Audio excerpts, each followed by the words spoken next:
Hey!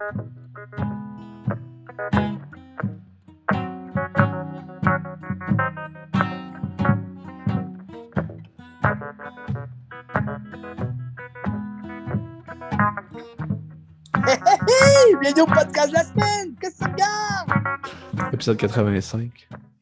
Tabarouette, déjà 85, Dan? Ouais. C'est Peut-être clair, plus, ça avance vite. un de plus vers le centième. Là. C'est vrai, on s'y approche. Mais ça, nos derniers calculs, c'était en novembre, on top le 100. Ouais, Mais mais là, c'est sûr qu'on a pris une petite pause de temps en temps. on l'a échappé, mais gars, si tu veux. Ça va arriver un jour. Là. Regarde, on 15 l'échappe un épisodes. jour, puis on gagne un autre jour, c'est tout. Je sais pas qu'est-ce qu'on ferait pour le centième épisode. C'est à discuter. Je pense qu'on parlait des meilleurs films de l'univers. Intéressant. Ah, j'ai hâte de voir ça. En tout cas, cette semaine, un peu en retard, Benz, mais un spécial Halloween de ma part. Oh, mais chacun son rythme pour l'Halloween. Hein. L'Halloween, Oui. pour tout le monde, c'est différent. T'sais. Tous les jours, ça peut être l'Halloween si tu veux, Benz. C'est ça. Ben, tu sais, justement, parce que, tu sais, moi, ma fête, c'est l'Halloween. Oui, Quand j'allais dire justement, ta fête peut être tous les jours, Benz. Ben, c'est ça. Mon frère, sa fête, c'est en été. Puis quand il était jeune, lui, il voulait qu'on se déguise à sa fête parce qu'on se déguisait à ma fête. T'es comme, mais non, ça marche pas de même, tu sais. Okay. C'est ça. Ben, tu sais, on peut se déguiser tous les jours. Ben, oui. C'est qui a décidé qu'un jour, le 31 octobre, qu'on se déguiserait? Ben, écoute, je peux pas répondre à ça, je sais pas. Ben, j'ai été voir Halloween Hands. Je pensais que ça allait peut-être m'expliquer quelque chose sur l'Halloween. Mais finalement, non. Puis? Mais de très bons films cette semaine à jaser. De très bons, puis des films assez moyens, là, on va se le dire.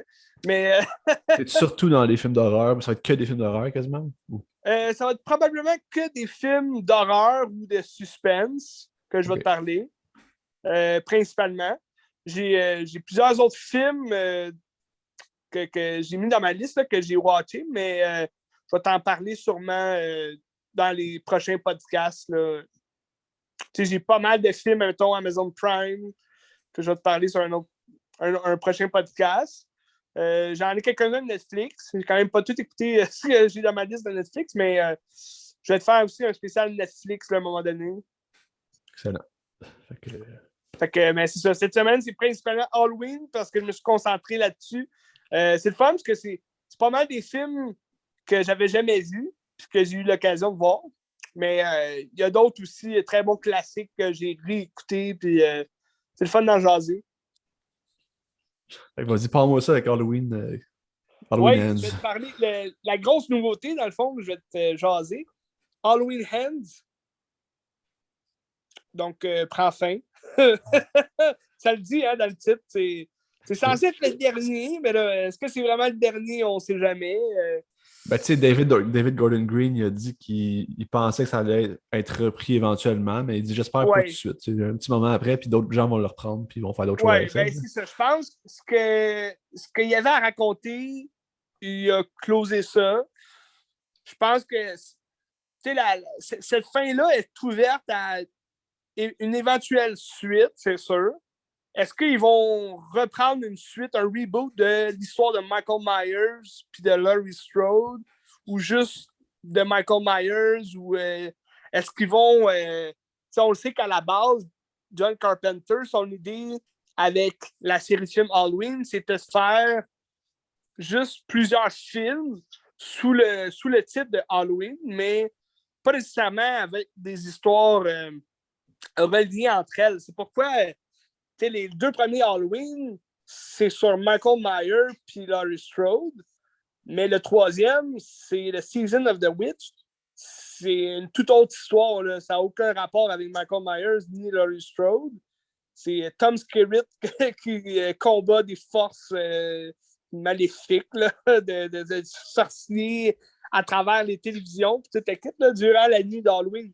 C'est quand même un concept le fun que j'aurais peut-être aimé ça, là, que ça devienne quelque chose. Là. On aurait pu avoir beaucoup de films sur le thème de l'Halloween, mais avec des différentes histoires.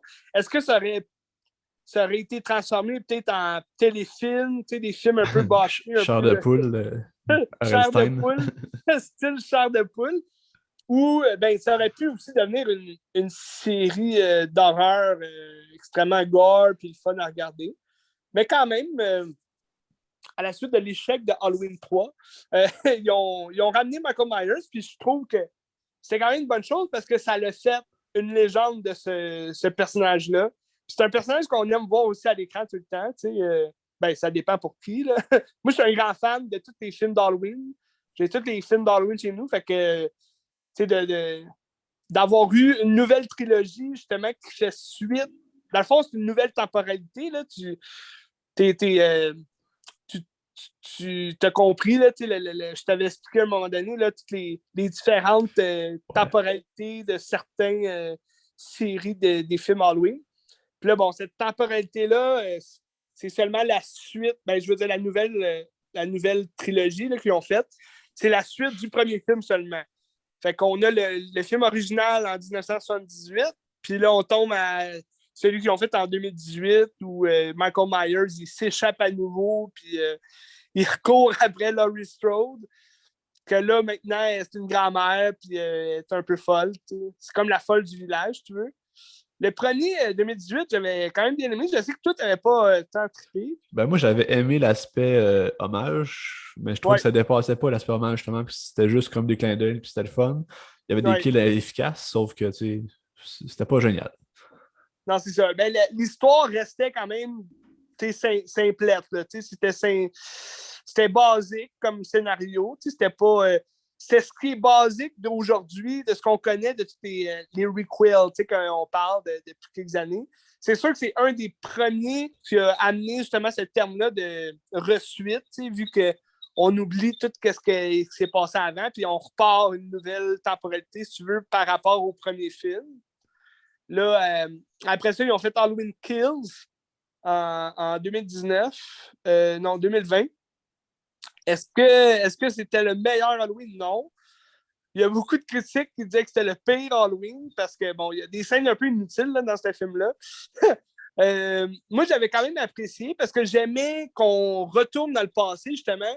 On voyait des scènes qui se passaient juste après la nuit du premier film, là, le premier Halloween. Fait qu'on voyait ce qui se passait un peu quand Michael Myers s'enfuit à la fin. Ben, il disparaît comme à la fin du premier film. Puis, la finale de l'original, je ne sais pas si tu t'en souviens, mais c'est assez. C'est très. C'est un suspense total parce que tu penses qu'il est mort, il a tombé de la maison, puis là, il disparaît, puis là, tu as comme la grosse toune de peur, puis tu vois toutes les pièces de la maison vide. Tu vois juste comme Laurie Strode, puis tu sais, elle pleure, puis elle regarde, puis elle est comme non! Puis là, tu vois juste tout plein de pièces de la maison vide, puis c'est vraiment bon comme final. Là. Tu te dis, ah, Michael Myers est encore vivant, il va revenir, c'est sûr, un jour. Finalement, 40 ans plus tard, ben, il revient, puis il fout la merde. Mais là, Halloween Kills, moi, j'avais vraiment adoré la fin de ce film-là, parce que c'est une fin vraiment comme. C'est au top de l'action, puis là, t'as plein de meurtres à la fin, comme à la finale, puis le titre du film Halloween Kills, ça le dit, il va y avoir des morts, il va y avoir beaucoup plus de morts, puis ça finit, puis il tue quand même un des personnages principaux, fait que là, t'es comme, aïe, c'est écœurant, tu sais. Mais là, Halloween Ends, qui est la finale, la conclusion, ça nous promet une conclusion écœurante, un combat final entre Michael Myers et Laurie Strode, un combat qu'on attend depuis 40 ans, puis que là, il y a eu le COVID en plus, qu'on attend encore le film depuis plus longtemps que ça. Mais ça tombe un peu à plat comme combat final, comme showdown, parce que le film est quand même, il est quand même assez long, il est 1h50.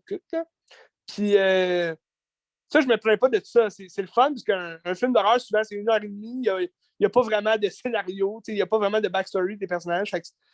Tu écoutes le film juste pour le sang et les meurtres que tu vois. Mais là, il y a vraiment une histoire un peu plus complexe là, qui est amenée à ce film-là.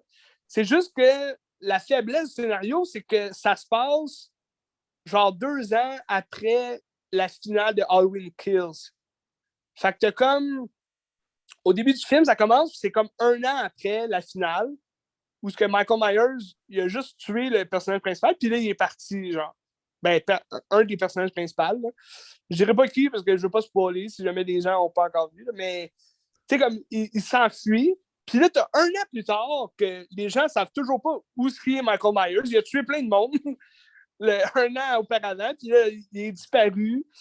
Puis là, il se passe de quoi avec un nouveau personnage qu'on nous présente dans le dernier film, un jeune. Puis ce film-là, on suit pas mal comme ce personnage-là, tu sais. Fait qu'il se passe de quoi 1 an après les meurtres de Michael Myers. Puis là, après ça, c'est 1 an après ça aussi. Puis là, tu suis ce personnage-là, que sa vie, tu sais, normale. Puis là, il rencontre justement la petite fille de Laurie Strode, qui est comme la nouvelle protagoniste, si tu veux, là, de la nouvelle trilogie.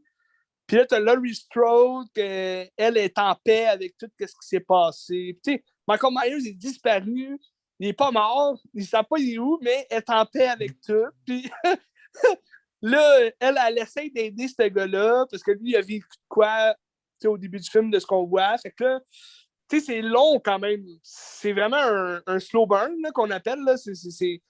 C'est long. Il y a pas. Tu sais, ça commence raide, c'est le fun comme début de film. Mais après ça, c'est quand même long là, comme histoire. Là. Il y a pas tant de meurtres comme dans la première heure du film. Là, parce que tu apprends à connaître un nouveau personnage. Ça, c'est jamais bon. Hein? Dans la fin de trilogie, mettre un nouveau dans la personnage. fin de trilogie, amener un tout nouveau personnage. Mais ils ont pris le temps d'expliquer son backstory. Puis tu t'accroches bien à ce personnage-là quand même. Moi, j'ai aimé ça là, quand même. C'était le fun. Le film en tant que tel, il n'est pas mauvais. Est-ce que c'est le meilleur Halloween? Non, vraiment pas. Mais c'est un bon film. Je peux dire que c'est un bon film. Tu ressens la connexion entre les personnages.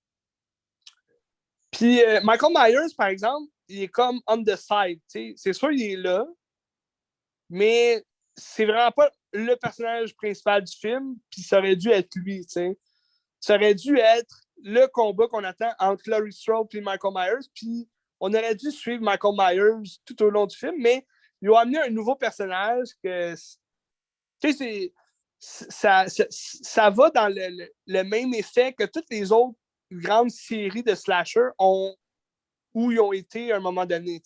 Nightmare on Elm Street, à un moment donné, je pense que c'est pas mal dans le 5e, 6e film là, qu'il y avait comme un jeune. Non, Nightmare on Elm Street, c'était dans le 2e film, c'est vrai. Il y a comme un jeune qui. C'est comme s'il s'éprenait de Freddy Krueger, puis il devenait comme Freddy Krueger. Dans Friday the 13th, ça c'est dans le 5e, 6e film, que c'est un petit gars qu'on voit dans le 4, que lui, il commence comme à aimer tuer, puis c'est comme s'il se voyait devenir Jason Voorhees. Fait que, tu vois où je veux en venir. Le dernier film de la trilogie d'Halloween, de cette trilogie-là, tu suis un personnage qui commence à avoir un peu de ressemblance avec Michael Myers, puis tu te dis, OK, il va-tu comme reprendre le flambeau de Michael Myers, ou il va comme rester du côté de la lumière, puis comme. Fait que c'est un peu indécis là, comme scénario. Tu sais pas trop qu'est-ce qu'ils veulent faire, un drame sentimental ou psychologique, ou parce que ce personnage-là va avoir une relation avec la petite fille de Laurie Strode. Fait que c'est comme une histoire d'amour là, qui essaie de bâtir là-dedans, mais ça ne matche pas vraiment avec le concept d'Halloween qu'on a vu depuis l'original. Il n'y a aucune histoire d'amour vraiment, à part des scènes de cul qu'on voit, là, mais je pense pas que c'est la place pour avoir une histoire d'amour comme ça. Mais est-ce que ça rajoute à l'histoire au final, puis une espèce d'émotion qu'on ressent un peu plus que juste du dégoût face au meurtre qu'on voit, tout? Oui, je pense que c'est gagnant quand même de ce côté-là. Mais au final, les meurtres, ils étaient le fun. Des bonnes scènes, justement, d'horreur là, dans ce film-là. Mais le gros combat qu'on attendait entre Laurie Strode et Michael Myers, il dure comme 5 minutes à la fin. Puis c'est pas c'est pas vraiment ce qu'on voulait, ce qu'on attendait. T'sais. Fait que c'est un peu dommage de ce côté-là. Je pense qu'il aurait gagné à nous donner une histoire qui suivait directement Halloween Kills. T'sais. Parce qu'à la fin, t'es comme au max de la catharsis de ce que le film peut être. T'es dans le gros punch à la fin d'Halloween Kills, il tue plein de monde. Michael Myers est vraiment enragé. Puis ça finit comme il s'enfuit. Il est en vie, puis il s'enfuit. Puis parce que la finale, okay, je vais le dire, okay? Halloween Kills, la finale, c'est que la ville court après Michael Myers pour le tuer. Puis à la fin, ils sont tous dessus, puis ils tabassent. Puis là, tu penses qu'il va mourir. Tu te dis, aïe, OK, c'est quand même écœurant, là, il va sûrement mourir, mais tu le sais qu'il y a un autre film. Fait que tu le sais que bon, il va se passer de quoi. Puis finalement, il réussit à se relever. Puis tu sais, c'est vraiment la bête qu'on connaît, le Michael Myers, l'intuable. Puis là, il commence à tout tuer tout le monde, genre, il tabassait. Fait que c'est vraiment écœurant, je trouve. Puis, mais là, que tu passes, mettons, de ça au dernier film, que c'est comme 2 ans plus tard, tu as un vieux Michael Myers qui est comme tout amoché, puis tu sais, il est plus en forme, il est plus là, puis c'est un peu ridicule, là, comme je trouve comme scénario qu'ils ont choisi pour ce personnage-là. Tu sais comment que Michael Myers peut vieillir, que c'est quasiment un monstre, ce gars-là, même si c'est un humain à base. Ben, vois-tu, il est un peu comme Freddy Krueger. Ben, non, Freddy Krueger, c'est vraiment un monstre, mais je veux dire, c'est un mort qui hante nos cauchemars. Mais je veux dire, un peu comme Jason Voorhees, le tueur de Friday the 13th. T'sais, avec tous les films qu'ils ont fait de Friday the 13th, le personnage devient un monstre. T'sais, un film, les deux premiers films sans mourir, ok, c'est correct. Il reçoit des couteaux dans le corps, mais c'est un géant, fait que tout le monde, c'est correct. Mais là, rendu au 4e, puis au 5e, puis au 6e, puis au 7e, puis là, rendu au 10, où il est rendu dans l'espace, puis qu'il il devient comme un mutant quasiment là, de Jason Voorhees. Ben là, c'est sûr que le monstre, ben, le personnage légendaire est devenu vraiment un monstre, puis une espèce de bête à tuer, puis intuable. Fait que Michael Myers, avec tous les films qu'il y a eu de lui, d'Halloween, puis toutes les morts supposées qu'il y a eu, à différentes temporalités, c'est un peu comme un multiverse de Michael Myers, dans le sens que le personnage légendaire devient aussi un monstre, puis un homme intuable. Puis c'est ce qu'ils ont amené avec la nouvelle trilogie 40 ans plus tard. Le premier film, il s'enfuit, c'est correct. Il s'est fait tirer dessus, il a pu guérir. Puis... Mais finalement, ils l'ont rattrapé. Puis dans Halloween 2018, il est encore enfermé. Fait que, ils ont ramené ça, ils ont ramené la légende, si tu veux, de Michael Myers à la réalité. Dans le sens que c'est juste un homme, on l'a capturé, on l'a guéri sûrement, puis il veut encore se venger 40 ans plus tard, c'est correct, il a un problème mental, le gars. T'sais. Mais là, après ça, dans Halloween Kills, c'est sûr que là, il se fait tabasser, il se fait rentrer des couteaux partout, puis là, il est encore vivant, puis dans Halloween Hands, comment il a fait pour vivre 2 ans? Je te dis, il est reclus, OK? Il est comme caché dans un égout, puis là, tu supposes qu'il a mangé des rats pendant 2 ans, genre pour survivre. Fait que, tu sais, ça devient de plus en plus un monstre, tu sais, quand on y pense. Là. Ça, c'est invraisemblable, tu sais. Tu peux pas vivre dans un égout en mangeant des rats puis boire de l'eau. Mais il montre de son quotidien de ce qu'il faisait, genre dans le dernier. Non, il montre pas, justement. Okay. Tu supposes. Parce que le gars, tu sais, la première fois que tu le vois dans le dernier, il est dans un égout, tu sais, puis il est comme tout amoché dans un égout encore avec son masque. Fait que tu sais, t'es comme, OK, c'est bizarre. Il y a comme un vagabond autour. Là, tu te dis, OK, c'est peut-être le vagabond qui apporte de la bouffe. Puis il donne, mais tu le vois pas, ça. Ça aurait peut-être été le fun qu'on voit, mettons, que c'est l'itinérant qui apporte de la bouffe, puis il le maintient en vie. Mais tu le sais pas, il y a des os de rats à terre. Fait que tu te dis, bon, OK, il a mangé des rats, t'sais. Mais je trouve que c'est un peu poussé, le personnage. Ils ont voulu le ramener de façon réelle, puis de façon intelligente quand même. Puis là, ils finissent ça de façon beaucoup moins réaliste. Puis, c'est un peu. Ça brise un peu le tempo de cette nouvelle trilogie-là, que j'aimais bien au départ. Mais au final, j'ai aimé ce qu'ils ont voulu faire dans le troisième. J'aurais voulu plus de Michael Myers.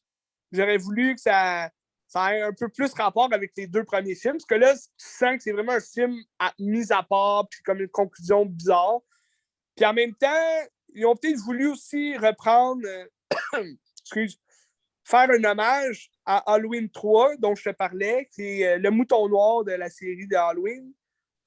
Parce que tu vois, le générique du début, tu sais, tous les génériques, comme exemple, le générique de Halloween 2018 reflétait le générique de l'original. Le générique de Halloween Kills reflétait le générique de Halloween 2 en 1982.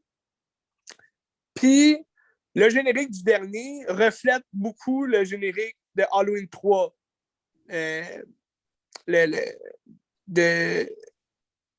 Voyons, je l'ai dit tantôt, le titre. Il m'échappe.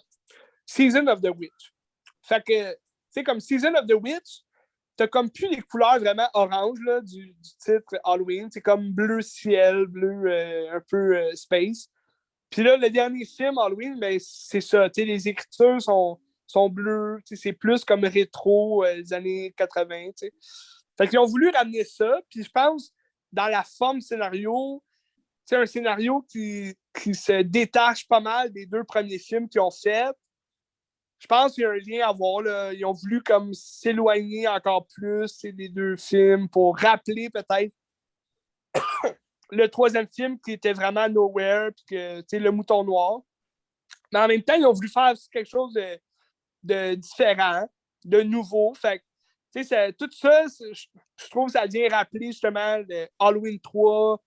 Le mouton noir, pour vrai, qui n'est pas un mauvais film. C'est un très bon film. C'est juste que les gens l'ont détesté parce qu'ils pensaient voir Michael Myers. Finalement, c'était zéro l'histoire de Michael Myers qui revenait à la vie. Là. Fait que, j'ai lu, je pense que c'est Rick Boulian qui a dit ça, je ne me rappelle plus, ou peut-être quelqu'un d'autre, qui disait que, tu sais, même, peu importe ce qu'on peut dire sur la trilogie de David Gordon Green, c'est une trilogie qui a de la personnalité, puis elle a la gueule pareil, puis elle fait du sens en dedans d'elle-même, mettons. Là. Ouais, ben, tu sais, c'est sûrement la série des Halloween. Ben, tu sais, admettons, quand tu regardes l'univers là, de celui-là, là, l'original avec ces trois-là, tu sais, c'est probablement la temporalité qui se suit le mieux, tu sais, qui est le mieux à mâcher, si je peux dire. Là, tout est bien relié quand même. C'est juste, c'est sûr, au niveau du troisième film, ça manque un peu de cette personnalité-là, justement, qui reliait les deux premiers films. Parce que les deux premiers films de cette trilogie-là, c'est la même nuit d'Halloween. Fait que c'est sûr qu'ils sont connectés, les deux. Mais là, tu arrives avec un troisième film qui est vraiment Noël, tu sais. C'est un peu décevant, je trouve. Mais c'est sûr que c'est meilleur que tout. La façon dont c'est filmé, puis le montage, c'est quand même meilleur que tout ce qu'on a eu avant d'Halloween, à part peut-être l'original. Là. Mais il y a beaucoup. Moi, j'adore Halloween 20 ans plus tard, 1998, parce que tu avais le retour aussi de John Carpenter derrière ça, puis tu as Kevin Williamson qui est au scénario. C'est sûr que ça n'a aucun rapport avec la nouvelle trilogie, mais le scénario de base est excellent. Dans celui-là, tu as Laurie Strode qui a un gars, qui a un fils, qui est à une école privée, puis elle, c'est comme la directrice de l'école privée, puis Michael Myers, il revient, il s'est encore échappé, puis il revient à cette école-là pour la tuer, puis comment il a su qu'elle était là, on le sait pas. C'est vraiment stupide. Là, en fait, oui, on le sait. Non, c'est vrai. Au début du film, tu as un jeune Joseph Gordon-Levitt qui se fait tuer. Puis, tu sais, c'est quand même... C'est devenu un classique avec les années parce que c'est un film des années 90 typique, là, tu sais. Ça faisait quand même longtemps qu'on n'avait pas eu d'Halloween. Puis là, ils reviennent. C'est comme la suite directe aux deux premiers films. Fait que c'est comme... C'était bon comme film. Ça a fait un grand succès. Là. Après ça, ils ont gâché cette temporalité-là avec Résurrection, qu'il n'y avait aucun lien. Là. Mais c'est ça. Mais quand tu regardes Halloween 20 ans plus tard, c'est vraiment pas un bon film, mais c'est le fun à regarder, parce que c'est un slasher typique qu'on connaît des années 90. Mais le Michael Myers, il n'y a aucune, aucune prestance là, dans le film. Là, c'est juste c'est un robot qui marche, là, puis il fait juste marcher, puis il rattrape tout le monde. Mais bon. Moi j'aime la trilogie de David Gordon Green parce que c'est violent, c'est comme tu ressens la haine de Michael Myers qu'il a, pas envers les gens, mais envers lui-même, parce qu'il sait que c'est un monstre, puis tout ce qu'il veut, c'est tuer Laurie Strode. Et avec ça, justement, David Gordon Green va faire L'Exorciste qui sort en 2023. Ouais, ça, tu m'en avais parlé. Ça t'inspire-tu? Ça t'inspire-tu? Ça m'inspire, oui, puis non, dans le sens que tu brises pas un classique. On l'a vu avec Halloween, mais là, si il prend la même formule qu'il a faite avec Halloween, là, ça risque d'être intéressant. Parce que s'il veut juste faire un reboot, là, ça va être dommage, parce que c'est impossible qu'il brise le classique de l'Exorciste. Mais s'ils veulent faire une suite, que, ça serait encore mieux, même si la suite avait des liens avec l'Exorciste 2 puis 3, parce que c'est quand même... L'Exorciste, c'est une très bonne série de films. Il y en a 5 en tout, là. Si tu comptes pas, admettons, l'Exorciste d'Emily Rose, là, ça compte pas dans l'Exorciste, mais moi, j'ai tous les films là, de l'Exorciste, puis c'est sûr, les 2 derniers sont vraiment pas très bons, mais tu as Stellar Skarsgård qui joue dans ça, fait que c'est quand même un très bon acteur, là, fait que les films ont un peu plus d'allure, mais les 3 premiers exercices des années 80, 70-80, c'est vraiment des bons films. C'est une bonne trilogie. Puis je trouve qu'il y a de quoi à faire avec une nouvelle resuite, si tu veux. Là. J'espère que ça va être ça. Mais on n'a pas de détails encore. C'est pas trop. À suivre. On ne sait pas trop qu'est-ce qu'il va faire avec ça. Mais je trouve ça plus intéressant que, mettons, ils ont sorti la première image d'un nouveau Evil Dead qui s'appelle Evil Dead Rise. C'est pas avec Sam Raimi, c'est avec d'autres mondes. C'est pas Sam Raimi. Je pense peut-être qu'il va agir en tant que producteur. Mais ça a l'air que c'est comme... c'est un troisième. Là, c'est comme une suite des originaux. Fait que là, j'espère qu'on va voir Bruce Campbell dedans au moins. Ça reste à voir. Ça serait le fun. Mais j'ai hâte de voir parce que je suis pas sûr que ça va avoir le succès qu'ils attendent. Là, mais ça a l'air quand même intéressant. Je sais pas si on va voir. Là. Check ça. On voit on voit un petit peu. Oh, ouais, on voit bien. Ça a l'air freak. C'est l'image qu'ils ont sortie. J'ai hâte de voir l'histoire. Il n'y a aucune idée de l'histoire qui va se passer. C'est comme une resuite qu'ils veulent faire. Ça va-tu avoir un lien avec Bruce Campbell, son personnage de Ash, puis tout le kit? Hâte de voir. Vois-tu, le réalisateur, c'est Lee Cronin. Ah! Puis, tous les films qu'il y a là, j'ai aucune idée c'est quoi. Ouais, je connais pas. Ghost Train, je connais pas ça. Mais, je trouve que ça serait intéressant de voir un Evil Dead sans, admettons une suite des originaux sans avoir tout justement l'aspect comique, c'est soit plus sérieux, mais je pense qu'ils vont quand même aller vers la comédie noire un peu. Là. Parce que il y avait eu un remake là, en 2013. De Fede Alvarez, c'est ça? Ouais, c'est ça. Okay, ouais.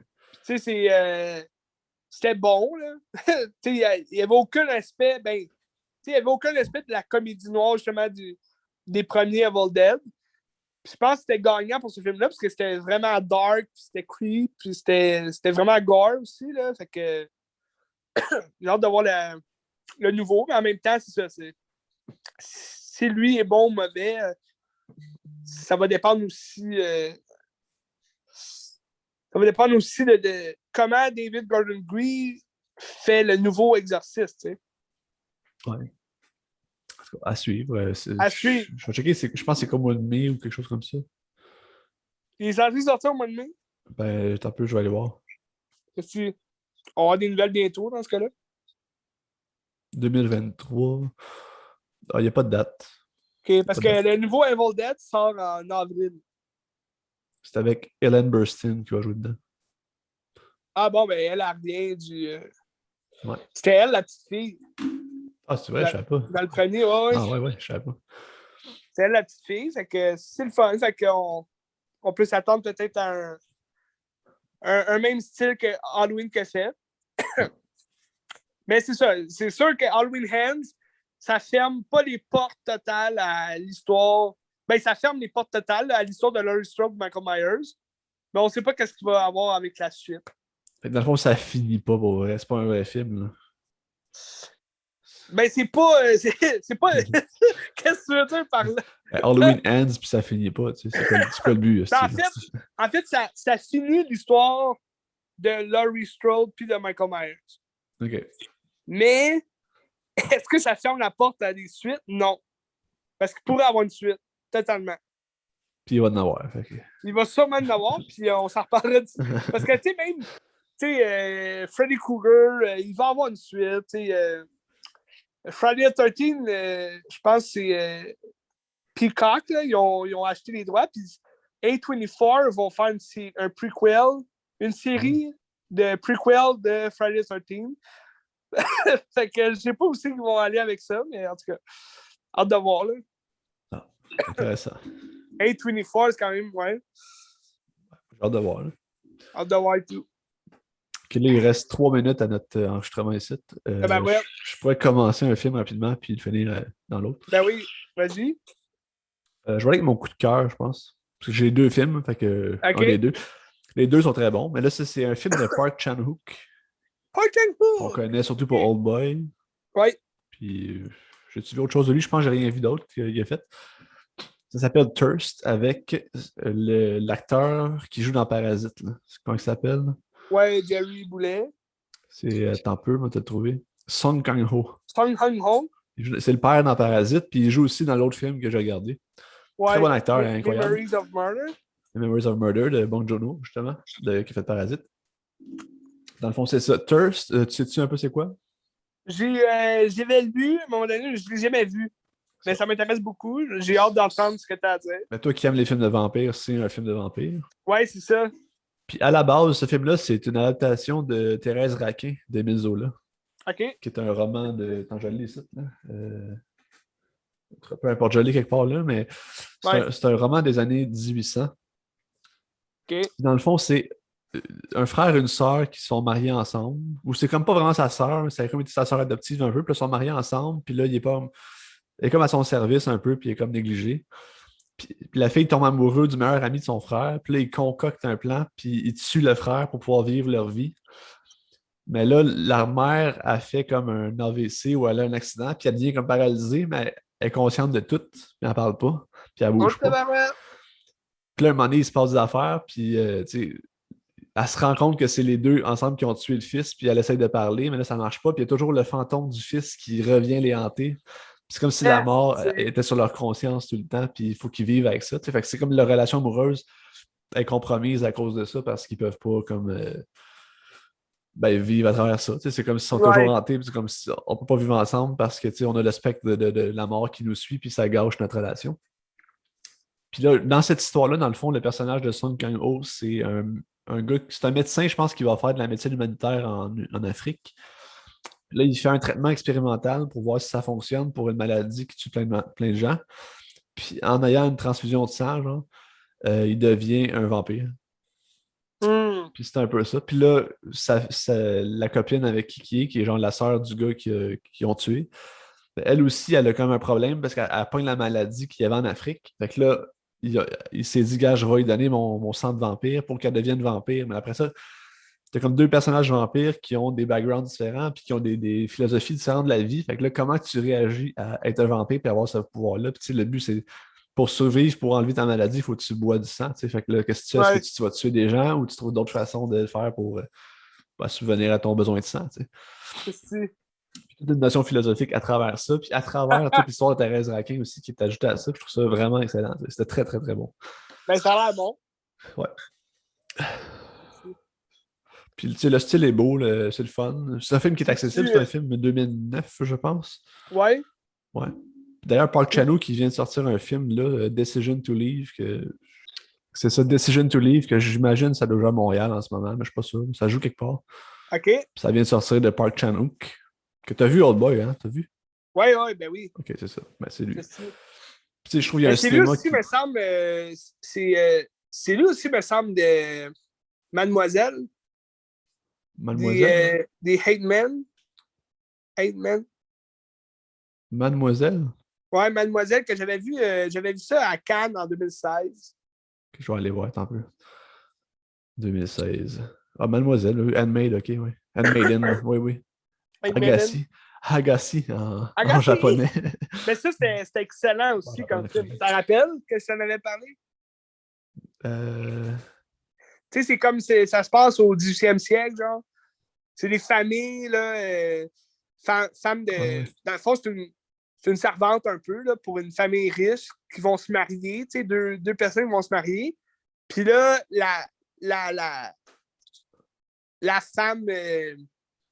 La femme de ménage, ben, la fille qui sert la femme qui va se marier, la jeune, ben, là, ils tombent amoureuses, les deux. Puis là, les deux, ils couchent ensemble à chaque fois mettons, elle la lave dans son bain et tout. Puis là, son mari, à lui, il a comme des pulsions sexuelles du type Fifty Shades of Grey, là, BDSM, genre. Puis ils font comme des espèces de spectacles BDSM devant des dieux. Puis genre, c'est vraiment bizarre. Puis à la fin, ben là, c'est ça, il se passe tout plein d'affaires. C'est un film qui dure 3h30. Genre. C'est vraiment un long film, mais c'est bon, c'est excellent. Je pense que tout ce qu'il fait, ça doit être excellent. Puis, Ouais, je trouve... mais c'est sûr, tu sais, le fait d'avoir vu à Cannes, dans Ouais. un théâtre de Cannes, c'est aussi spécial, là, mais c'est écœurant. Ben, tu sais, je trouve justement, avec ce que tu dis là, il y a quelque chose qui revient dans ces cinémas, c'est très érotique. Là. Ouais. Old Boy, c'est érotique à sa façon, mais c'est comme une sexualité fucked up. Là, ouais. Ben, c'est toujours des sexualités fucked up et tout. Là, c'est un punch, comme là, toi, mais c'est. dans Thirst, ça a l'air d'avoir beaucoup de liens avec l'inceste. Puis comme. Pas l'inceste, non, pas tant l'inceste, mais t'as des scènes assez crues. OK. Ben, l'inceste, parce que c'est une autre époque. Là, Ouais. Mais d'ailleurs, c'est ça, je voulais dire. Thérèse Raquin, je l'ai trouvé. D'Émile Zola. Ah, OK. De ce que tu parlais, OK, ben. J'avais pas vu Émile Zola, c'est pour ça. C'est ça. Très bon, Zola. J'adore Zola. Très bon. C'est ça. J'adore Old Boy, c'est ça le punch un peu, là, mais je peux le dire, je pense. Je peux le dire, là, le punch Old Boy. C'est un vieux film, ils ont fait un remake aussi. Là, tout le monde connaît. Là, hey. C'est que c'est de l'inceste, puis ça a comme fucké le cerveau qui fait de l'inceste. Que... J'adore ça. Ouais. Dans le fond, c'est juste. C'est Oedipe, dans le fond, là. C'est Oedipe Roi. Ouais. Fait que aussi, c'est ça, il va chercher comme des vieux textes. Puis, tu sais, même le film que tu me parlais, c'est adapté d'un roman de je sais pas trop qui. Ouais. C'est comme s'il va chercher des vieilles affaires puis qu'il ramène ça au goût du jour à sa façon. Je trouve ça quand même intéressant. C'est vrai. Non, c'est vrai, c'est très bon. C'est un réalisateur à suivre, ça c'est sûr. Assurément. Mais tu sais, je Decision to Leave, je pense que ça a gagné un prix à Cannes cet été. Ah, c'est vrai? Ouais, je me souviens plus lequel. Mise en scène, peut-être, je sais pas. Ce qui est dommage, par exemple, c'est des films qui sont quand même.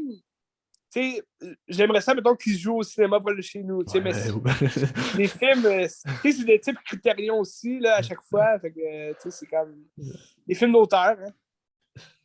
Moi, je suis chanceux chez nous, des fois, ils font ça des. À Belleuil, c'est ça, c'est des lundis, c'est des affaires. Comment ils appellent ça? En tout cas, c'est juste des films d'auteur qui jouent à chaque lundi. 2 représentations le lundi. Des films internationaux, genre? Genre, c'est ça. Ou des fois, c'est d'autres films plus pointus aussi, là.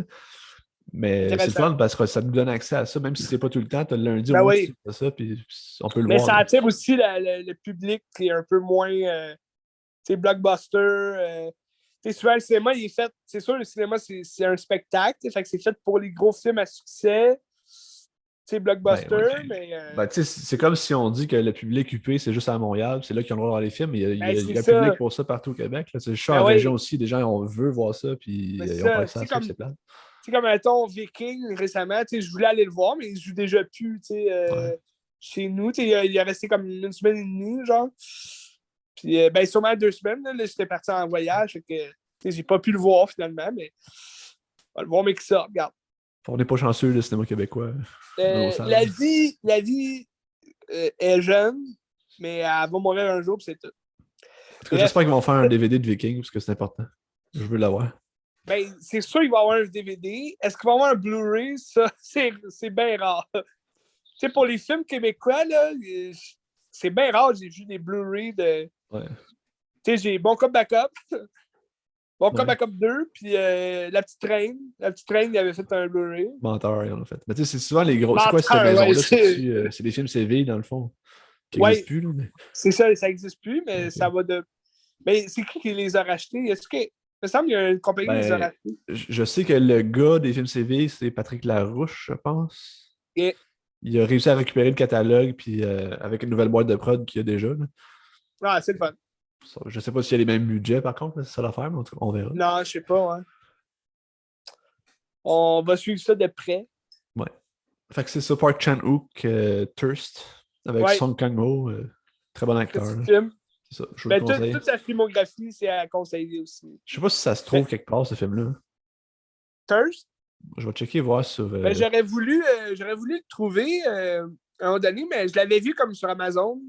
Genre, ben, tous ces films là, à Park Chan-wook, puis sont tous comme 90$, puis genre. Puis je pense que c'est comme. Ça marche même pas au Québec, là, les disques, là, Ouais. parce que c'est des disques comme européens, là, puis. Là, je viens de voir qu'il est sur aucune plateforme de streaming, fait qu'il est comme pas vraiment Non, trouvable, c'est à ça. moins de l'acheter, là, fait que c'est dommage. Netflix gagnerait à avoir ça, tu sais. Assurément. Même Crave, là, j'ai vu Crave. Justement, Crave, je l'ai pogné, là, fait que je vais avoir comme plein d'affaires Crave à jaser. Mais, mais même sur Crave, il y a beaucoup de David Cronenberg. Ils ont quand même un gros catalogue là, de bons films à regarder. Je suis quand même surpris qu'il n'y ait pas justement de Old Man ou. Ah, mais je suis curieux, justement, Crave, t'as-tu l'abonnement premium avec HBO ou t'as juste comme un essai de base ou qu'est-ce que t'as pris? Ah, moi, j'ai tout, là.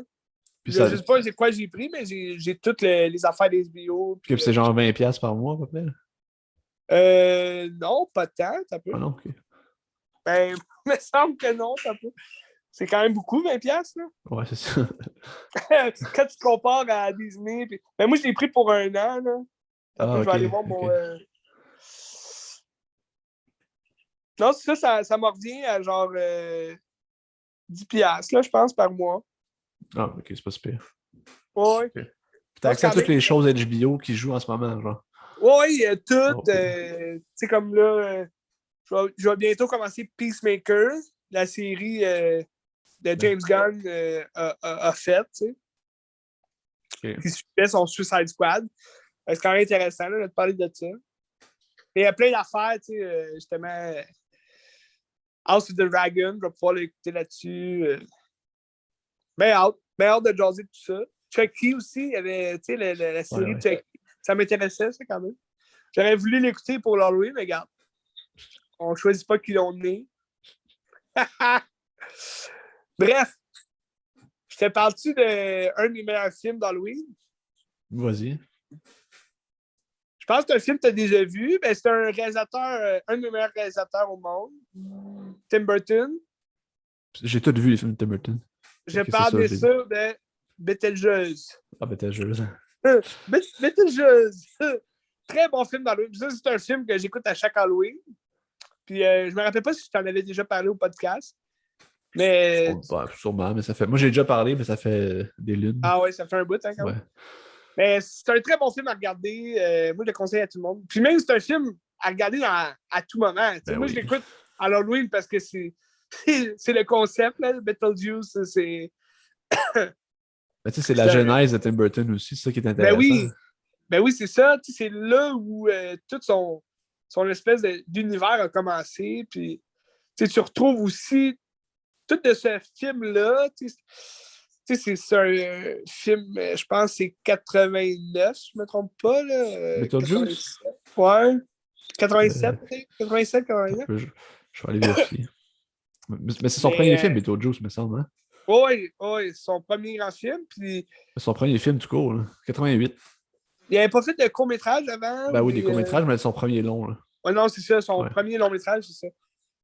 Ouais. 88. 88, ouais. c'est bon, c'est juste excellent comment c'est fait. Puis c'est tout fait en main aussi. C'est ça qui est le fun. Tu vois tout, justement, tu vois tout ce que sa filmographie va être dans son avenir, parce que c'est pas mal, ça a resté ça tout le long. Tu as aussi une espèce de sentiment de comédie musicale un peu, mais sans être une comédie musicale, mais c'est une comédie, c'est une comédie d'horreur, puis c'est le fun à regarder. T'as Michael Keaton aussi, que c'est là aussi qu'on l'a comme vu. Après ça, il a fait, bon, Batman, là, en 89, mais c'est comme... Ben non, c'est ça, c'est comme... mais c'est aussi...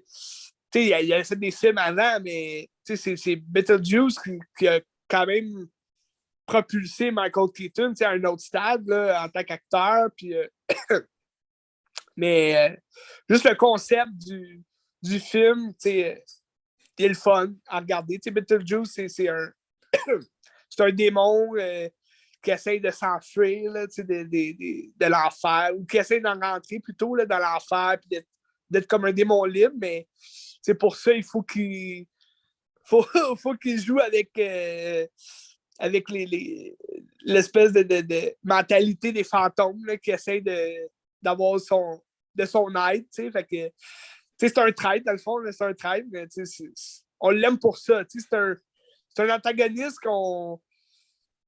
C'est juste. C'est grâce à lui qu'on aime le film. Fait qu'il faut quand même s'attacher au personnage. Puis on s'attache à Beetlejuice, même. Excuse. Même si c'est un manger de merde. Juste pour les effets spéciaux, ça vaut la peine ce film-là parce que j'ai dit la scène de fin où est-ce qu'ils sont tous dans la salle d'attente, puis juste là, puis il me semble qu'il y a des gens avec des têtes coupées, ou je ne m'en rappelle plus, là, puis c'est fucké, c'est bon. Ouais, mais quand t'es en enfer, tu vois plein de sortes de monstres, puis les costumes sont écœurants.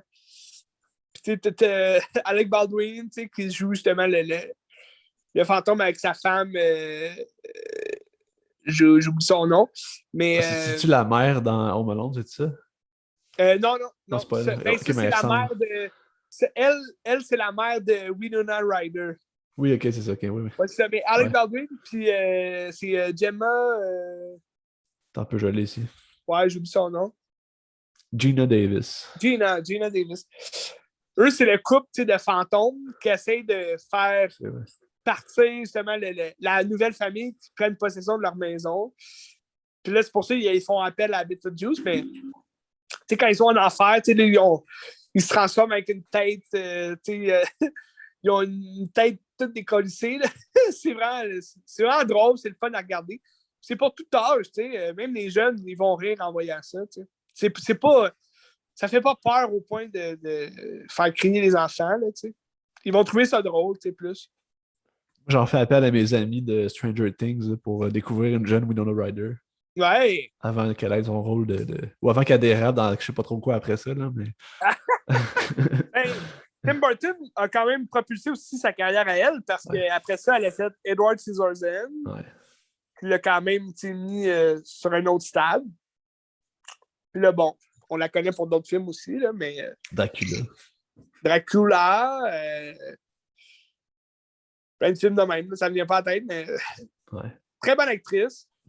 Stranger Things, ça l'a ramené aussi sa carrière, Stranger Things, parce qu'elle ne faisait pas grand-chose. La dernière fois que je l'avais vue, moi, c'était dans un film de Jason Statham, puis elle n'avait pas un gros rôle. Là, c'est toujours des bons films, ça. Ben oui. Fait que, ben sinon, à part ça, c'est ça. Beetlejuice, très bon film d'Halloween. Puis cette année, j'ai regardé un film qui va sûrement devenir un de mes classiques là, à chaque Halloween parce que c'était excellent comme film. Pour vrai, c'est la première fois que je le voyais. C'est un film de 1988. Pumpkinhead. Je sais pas si tu as déjà entendu parler de ça. Ça me dit quelque chose. Peut-être que je l'ai vu sur Letterboxd que tu l'avais mis, mais ça, je ne me rappelle pas. Ouais, parce que Pumpkinhead, c'est un film de 1988. Ça fait longtemps que je veux le voir, ce film-là. Puis bon, il jouait à Frisson TV, fait que je l'ai tapé, je l'ai regardé. Puis pour vrai, c'est un excellent film. C'est un film d'1 heure et demie environ. Puis juste le concept du film, il est le fun, tu sais, c'est dans le fond, c'est l'histoire de Lance Henriksen, celui qui, tu sais, il a quand même été connu un peu pour ce film-là, là, je pense. Mais j'ai un Il a Alien fait... aussi. Ouais, c'est ça. Ben, il a été connu pour Aliens avant. Il jouait Bishop, là, l'androïde de Aliens, dans le fond, le Alien 2. Puis ça, c'est en 1986, fait que tu vois. C'est comme 2 ans avant Pumpkinhead. Puis là, par après, bon, il a fait d'autres films. Là, Lance Henriksen, on le connaît, mais tu sais, il a fait beaucoup de films dans le genre d'horreur, tu sais. Il joue justement dans Scream 3 aussi, tu sais, il joue comme un producteur, tu sais, de films, puis un peu là-dedans. Puis ben là, c'est l'histoire de son personnage à lui, que son fils meurt, il se fait comme frapper. Ça se passe, j'ai un blanc du monde, mais je pense que c'est au Texas, mais comme dans un village là, au Texas, puis c'est très religieux comme village, puis c'est un peu bizarre. Puis dans le fond, le film débute avec le personnage de Lance Henriksen quand il est plus jeune. Il voit comme son père affolé dans une cabane en bois, puis sa famille, il faut pas qu'il fasse de bruit, puis là, il y a comme des bruits à l'extérieur, puis c'est comme un monstre à l'extérieur, puis là, son père, il dit on peut pas aider les gens qui crient dehors parce que ils vont s'en prendre à nous, puis tout le kit. Fait que, tu sais, déjà là, ça part le film sur une légende, c'est le fun. C'est comme la légende de ce village-là. La légende de Pumpkinhead. Puis, tête de citrouille.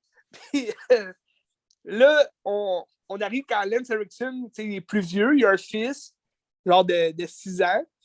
Puis, à un moment donné, il le laisse seul, à son magasin, tout. Puis là, il y a une gang de jeunes, ils font de la motocross, puis là, un des gars qui n'est pas prudent, il a l'air de se coller tout aussi dans la vie, fait que lui, il fait de la motocross à tout à l'heure, puis finalement, il écrase le jeune, puis il tue le jeune. Puis là, Lance Henriksen, ben là, il est en crise, fait que là, les jeunes, ils s'enfuient, ben, surtout celui qui a tué le jeune, là, lui, il s'en fout, fait que lui, il s'en va. Puis là, les jeunes s'en vont aussi, puis Lance Henriksen, pour se venger, il va aller justement voir une vieille sorcière au fond du village. Puis il va lui dire je le sais, tu sais, c'est quoi vos pouvoirs, puis je sais qu'est-ce que vous pouvez faire, puis je veux appeler Pumpkinhead, tu sais, pour venger la mort de mon fils. Puis dans le fond, Pumpkinhead, c'est un sort que tu jettes à quelqu'un pour qui a tué quelqu'un que tu aimais. Puis, dans le fond, c'est comme la légende là, de Pumpkinhead. Fait que là, il va appeler Pumpkinhead, puis Pumpkinhead va sortir de la terre, puis il va aller chasser, le meurtrier, puis tous ceux qui vont se mettre sur ton passage. Mais c'est comme si c'était ton cœur qui sortait.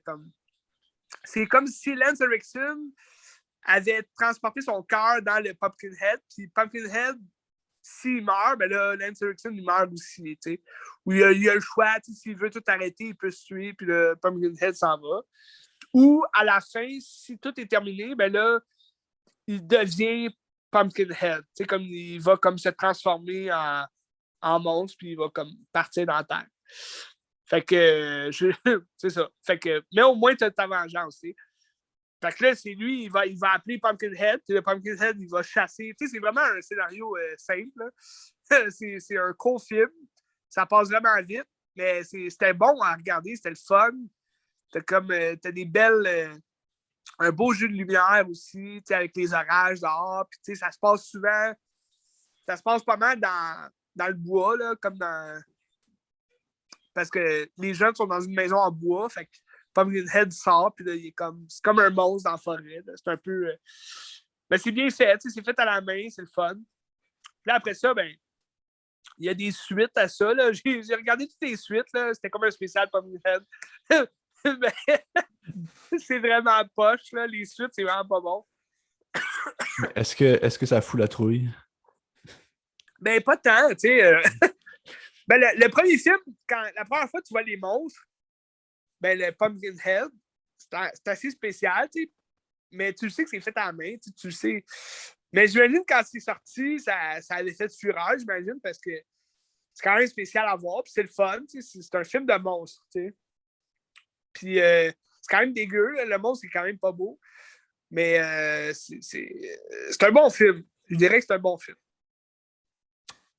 Ça rappelle tous les films de voodoo un peu, de sorciers. Ça se trouve-tu quelque part, ça, tu penses? Ben, je le sais qu'ils ont sorti un Blu-ray de collection. Tu sais, tout ce qui est, je pense que ça s'appelle Scream, la production. Ils sortent plein de Blu-ray de vieux films d'horreur. Ils vendent 50$, là, mais moi, je l'avais pas acheté parce que je me disais, ouais, tout d'un coup, c'est vraiment nul à chier. Je ne veux pas payer pour ça. Ça se trouve sur le MGM Amazon Channel en streaming, ouais. Ah. Au Canada. Bon, avec le fun. C'est ça. Mais c'est le fun parce que c'est un vieux film, un peu dans le même genre que, c'est sûr, Lance Henriksen, il n'a pas fait sa carrière grâce à ce film-là, là, on s'entend. On le connaît bien plus pour, comme tu l'as dit, Aliens, où il jouait un androïde, Bishop, l'androïde, écœurant comme personnage, là, moi j'ai adoré. Mais, comme, c'est un film le fun à regarder parce que, c'est le genre de film des années 80, un film d'horreur, comme tous les autres qu'on connaît, là, que c'est juste le premier film qui est vraiment bon. Après ça, ça devient vraiment n'importe quoi. Là. Un peu comme les Hellraiser. Je t'avais parlé des Hellraiser. Ben ça aussi, j'en ai écouté une couple qui jouait à Frisson TV. Là. Puis, la plupart, c'est vraiment dégueulasse là, comme film. C'est pas bon. Là. C'est pas dégueu parce que c'est gore ou c'est trop gore. C'est dégueu parce que les scénarios, ils n'ont aucun sens. C'est tout le temps la même affaire, là, premièrement. Tu vois, le tueur dans Hellraiser qui est le plus connu. Il y a plusieurs tueurs, là, mais le plus connu, c'est Pinhead. Il y a sûrement que l'image t'a mis en tête. Là, je sais qui. La face pique dans la blanche. face. Ouais, il y a plein de clous partout. Puis lui, il revient dans tous les films. Ben, dans le fond, c'est lui le tueur. Là. Puis, mais tu sais, à un moment donné, dans Hellraiser 4, ça se passe comme dans l'espace. Puis là, il te raconte une histoire de l'héritage de sa famille. Après ça, tu retournes, le personnage principal, là, je pense. Puis là, tu retournes dans les années, au 17e siècle. C'est vraiment n'importe quoi. Mais tu as, admettons, le 5e film d'Hellraiser qui est bon. C'est différent, mais c'est réalisé par Scott Derrickson. Tu sais, c'est lui qui a fait Doctor Strange, puis récemment, Dark Phone. C'est quand même... Quand j'ai regardé ça, j'étais là, voyons, Scott Derrickson, comment ça il a fait ça? Mais tu sais, sûrement que c'est un de ses premiers films, tu sais. Puis t'as quand même des bonnes vedettes là, dans le film, là. Des vedettes qu'on connaît plus vraiment aujourd'hui, là, mais mettons Craig Schiffer, tu sais, moi je le connais, là. Il jouait dans Légende d'automne avec Brad Pitt, puis tu sais, l'histoire des frères. En tout cas, tu sais, c'est quand même un acteur qu'on connaît. Fait que, ça rend le film un peu plus le fun à regarder. T'sais. Mais ça reste que le scénario n'a comme aucun sens. Puis l'histoire de Pinhead, c'est juste. Hellraiser, c'est une boîte. C'est comme un cube. Les cubes qu'on joue là, de couleur. Là. Cube Rubik, là, c'est ça? Un cube Rubik. C'est un genre de cube Rubik. Puis là, si tu déchiffres le casse-tête, ben là, tu ouvres les portes dans l'enfer, puis au sadomasochisme, puis comme... c'est comme si tu voulais comme te faire tuer en te faisant comme pincer les mamelons, genre. Mais ça n'a aucune... C'est sûr, les tripeux de BDSM puis de sadomasochisme vont sûrement adorer ça, ces films-là. Je le conseille parce que c'est de la torture. C'est comme la torture... c'est un peu de type décadence, mais moins comme moins le scénario, plus le... Tu sais, Décadence, c'est le fun à regarder parce que t'as une histoire quand même concrète là, pour chacun des personnages là, qui se font tuer. Tandis que dans Hellraiser, c'est vraiment différent à chaque film. C'est des histoires un peu sans lien, sans queue ni tête. T'sais. Sauf pour le 5. Comme je te disais, le 5, c'est l'histoire d'un détective qui fait toute sa job. T'sais. Mais tout ça pour dire que Pumpkinhead, c'est un peu le même genre. Le premier Pumpkinhead est bon, le reste, c'est tout de la dompe. C'est un peu la même chose avec Leprechaun. T'as-tu déjà vu un film de Leprechaun? Non. Ben, ça, même, le premier, c'est vraiment pas bon, là. Mais, tu sais, ça a quand même de l'allure, le premier film. T'as Jennifer Aniston, en plus, dedans. Mais, toutes les autres Leprechauns, c'est horrible, là. C'est affreux. Même chose, t'as aussi Critters.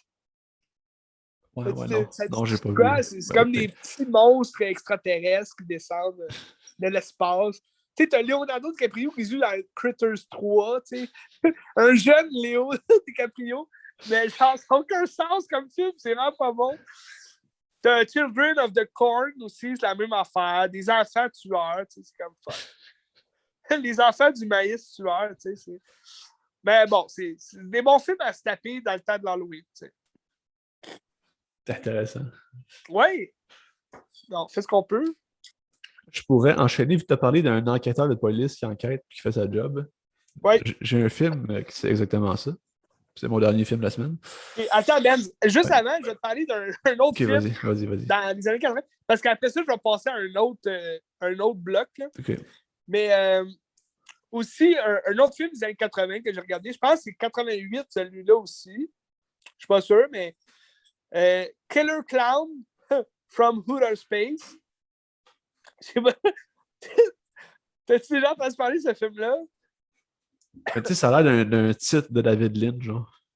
Ouais, ben, c'est vraiment pas du David Lynch, là, mais c'est un. Moi, j'avais souvent vu justement cette image-là, là, la tête de clown dans l'espace. Puis c'est, dans le fond, les clowns tueurs venus de l'espace.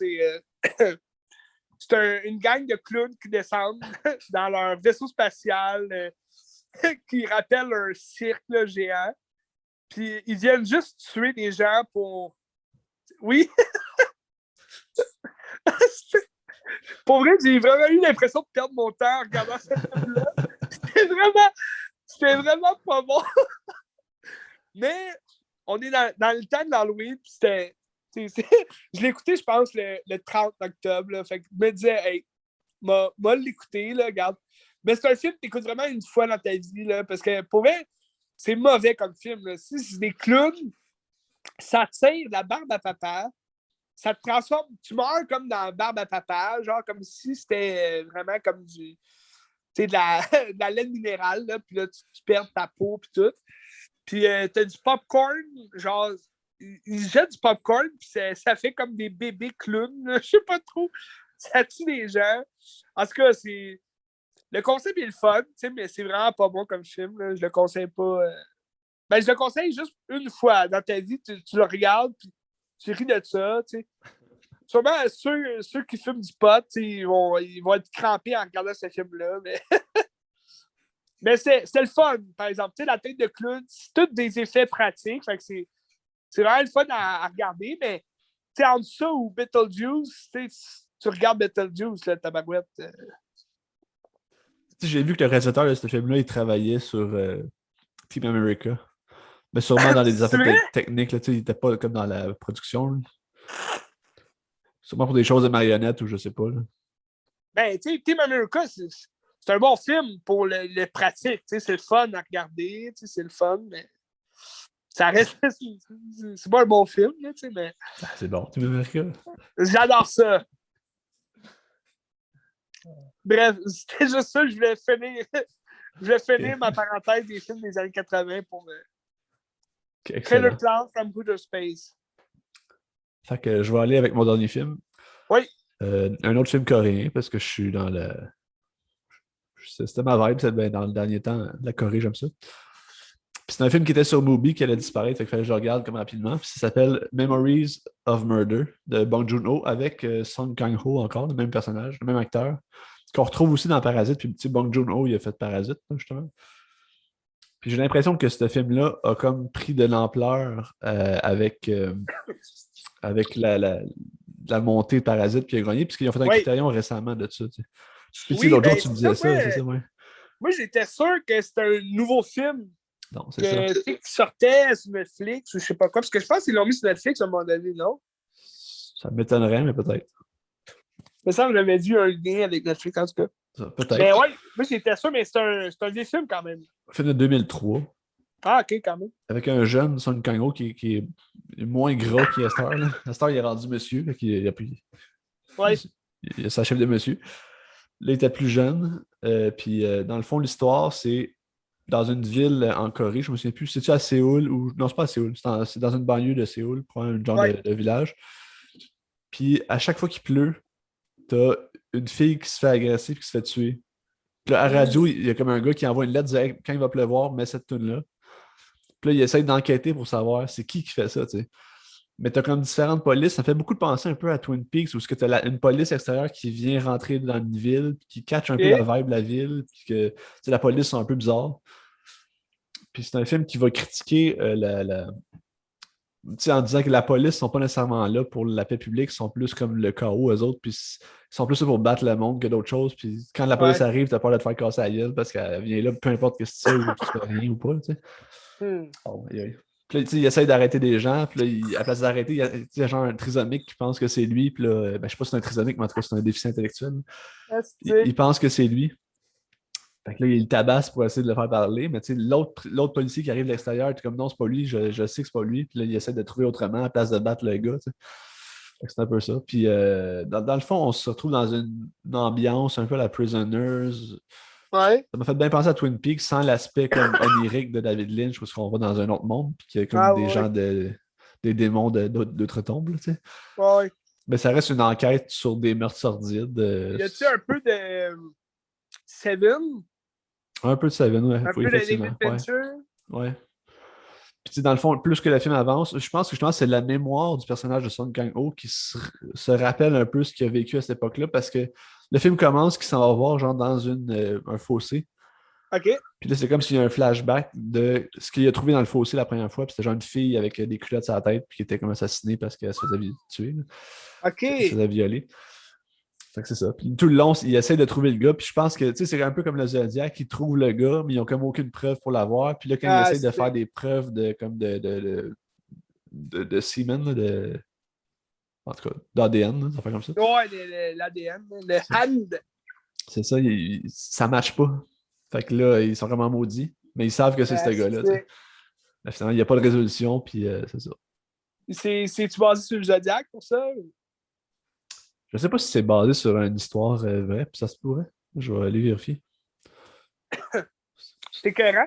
Mais pourquoi, moi, ma question, c'est ça, c'était-tu un bon film dans le sens que on se demande pourquoi on s'en est pas rappelé avant que le gars fasse un succès mondial comme Parasite? Ou, tu sais, c'est-tu devenu Criterion parce que le réalisateur est devenu big? Ou, tu sais, c'est vraiment un bon film, mais qu'on n'avait pas vu parce que c'est international, puis tu sais, c'est comme une langue étrangère. Je pense que ce film-là était à Cannes, si je ne me trompe pas. Je vais aller vérifier. OK. Fait que non, le film est bon. Là, le film est bon. Est-ce que c'est du calibre de d'autres films qu'il a fait? Je te dirais peut-être que non. Là. De ce que j'ai lu de d'autres gens qui ont vu d'autres films, ils disent que c'est un des pires films de Bong Joon-ho, même si moi, j'ai trouvé ça très bon. Là. Ah ouais? Ben, si ça, c'est dans ses pires films, ça veut dire que ses films sont forts. Là, Ouais, c'est ça. Sauf que c'est un film classique. On n'est pas dépaysé. C'est un film classique d'enquête policière. OK, T'as une ouais. critique sociale à travers ça, mais Il y a c'est quand pas même. si fou. Là. C'est américanisé un peu. Ben, c'est ça que j'aime. Ben, je trouve dans son style, j'ai vu Parasite, j'ai vu celui-là, je n'ai peut-être vu un autre aussi. C'est lui qui a fait Snowpiercer, puis qui a fait Ouais. Okja aussi, sur Netflix, qui a fait Okja. Ouais, ça, je l'ai pas vu. C'est ça. J'aimerais ça le voir, peut-être bientôt. Mais c'est lui qui a fait ça. Puis As-tu dans vu les films. Snowpiercer? Non, je ne l'ai pas vu. J'aimerais C'est ça. excellent, ça. C'est excellent. Mais tu sais, de ce que j'ai l'impression dans le style des deux films que j'ai vus, c'est que c'est très américanisé, justement, qu'on n'est pas trop dépaysé, contrairement, mettons, du Park Chan-wook, que tu sais, des fois, Ouais. c'est plus lent, c'est plus spécial. Tandis que là, C'est c'est plus comme. auteur. C'est ça, tu sais. Là, c'est quand même. On se retrouve bien dans le film. Tu sais. Ouais. Tu sais, n'importe qui pourrait regarder Parasite puis apprécier parce que c'est accessible. Tu sais. Même si c'est Ouais. brillant, puis c'est intelligent, c'est des gros films, ça a des bons sujets, mais c'est accessible dans sa forme. Tu sais. Contrairement à d'autres que je trouve que c'est des fois, Vrai. ça prend plus de connaissances en cinéma pour apprécier Mhm. pleinement. Là. Attends, je vais aller voir Cannes, ce sera pas long. Ah, Cannes. Cannes. Non, non, il n'était pas à Cannes. En tout cas, Maître, c'est ça. C'était bon. C'est ce que tu dis, oui, c'est un bon film. Je pense pas que c'est là parce qu'il a gagné d'autres prix et qu'il a fait d'autres films après, mais c'est un bon film en soi. OK. Je sais pas, en 2003, c'était quoi la réception de critique. Je sais pas c'est quoi les films qu'il a fait avant non plus. Là. Ouais. Mais non, ça vaut la peine. C'est une bonne écoute. C'est un film accessible. Ça dure 2h20 à peu près, 2h15. Puis ça se trouve plus, je pense. Je pense que ça se trouve sur Canopy, si je me trompe pas. Canopy. Puis c'est gratuit, Canopy, je le rappelle encore. Si on s'abonne à la Bibliothèque nationale du Québec à Montréal, tu as droit à 3 films gratuits par mois. 4 films par mois gratis. C'est écœurant. Je vous le conseille fortement. Canopy! On dirait un hors-d'œuvre comme un canapé. OK, ben Memories of Murder. Ben, ça m'a toujours intrigué, tu sais, ce film-là, depuis Parasite, tu sais. T'attends-tu à la tondeuse, donc? Pas du tout. Ah, OK, ben, je vais la fermer, moi. Y a-tu quelqu'un qui passe à la tondeuse pour vrai? Un 5 novembre, hey. OK, c'est correct. Y a-tu quelqu'un qui passe à la tondeuse, hein? Ouais. Un 5 novembre. Oh, ouais. C'est regarde, spécial comme température. Il fait 22 en ce moment, le 5 novembre. En tout cas, c'est ça. Memories of Murder, Bong Joon-ho. Je ne pourrais que conseiller son cinéma. C'est très bon. À suivre. À suivre. Ben, je te j'imagine que... J'imagine qu'il y a d'autres bons films dans le corps. Là. Ben, il était sur Netflix avant Snowpiercer. Je ne sais pas s'il l'est encore. Ben, je sais qu'ils ont fait une série là, de Snowpiercer. Ouais. Je ne l'ai pas écouté encore. Là. Mais, je vais aller vérifier. Sinon, je pense qu'il est comme sur Tubi, des affaires comme ça. Tu sais, c'est gratuit, Tubi aussi. Là. Tubi, ouais. Canopy, Tubi. Là, vois-tu, Snowpiercer, il y a juste la série. Mais il y a Parasite sur Netflix. Hein. Je vous invite à écouter Parasite. Oui, bon. Je vous invite à écouter Parasite aussi. C'est ça. On vous invite. Ouais. C'est excellent. C'est ça pour ma semaine. Là, il reste 2 minutes et demie avant que ça coupe. Il me reste deux trucs à jaser. OK. Vas-y. Disney+. Ben? Ouais, je suis là. OK. Branche mon ordi. Aussitôt, on fait Disney+, c'est ça qu'on casse. Je branche mon ordi. Ben, c'était l'Halloween, puis Marvel est sorti un court-métrage, pas un court-métrage, un moyen-métrage, un film de 55 minutes sur un personnage pas tant connu des comics, mais qui existe quand même. Ça fait très Halloween puis horreur. Fait qu'ils ont sorti Werewolf by the Night. Ben, je pense que c'est juste By Night, Werewolf by Night. C'est un super-héros loup-garou, dans le fond.